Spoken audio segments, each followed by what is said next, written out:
Midi, ce premier dimanche de juillet.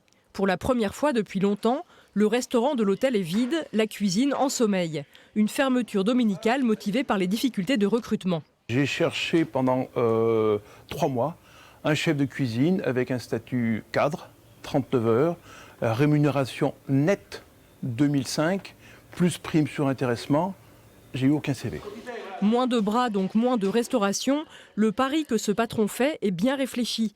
Après quelques calculs, la fermeture du dimanche, ajoutée à celle du samedi midi, n'aura pas de répercussion sur la rentabilité de l'affaire. Elle en aura en revanche sur les conditions de travail des salariés.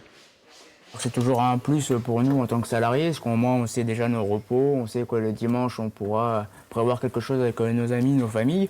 Puis nous qui faisons du foot, on peut déjà prévoir nos week-ends pour aller jouer au football et partager ce moment avec nos amis. Pour ce soir, on est à 10 chambres. Découvrir la joie de ne plus travailler les week-ends et être disponible pour leurs proches avec de meilleurs salaires. De quoi lever les freins à l'embauche dans un secteur en crise. Avec entre 200 et 300 000 emplois non pourvus, les métiers de l'hôtellerie-restauration doivent se réinventer. La façon dont on exploitait nos établissements avant Covid, il y a 5 ans, il y a 10 ans, elle n'est pas forcément valable maintenant. Et je pense qu'il va falloir se remettre en cause. Et surtout, si on veut garder nos salariés, il faut leur amener un confort de travail où ils se sentent bien, où ils puissent eux aussi avoir des jours fixes, des week-ends. Et je pense que pour moi, c'était la meilleure des solutions. Et franchement, c'était dur à prendre des décisions, mais je ne suis pas prêt de le regretter, je pense. Le restaurant devrait fermer les week-ends entiers dès la Toussaint et en fin d'année pour les fêtes. Une démarche qui devrait de moins en moins faire figure d'exception.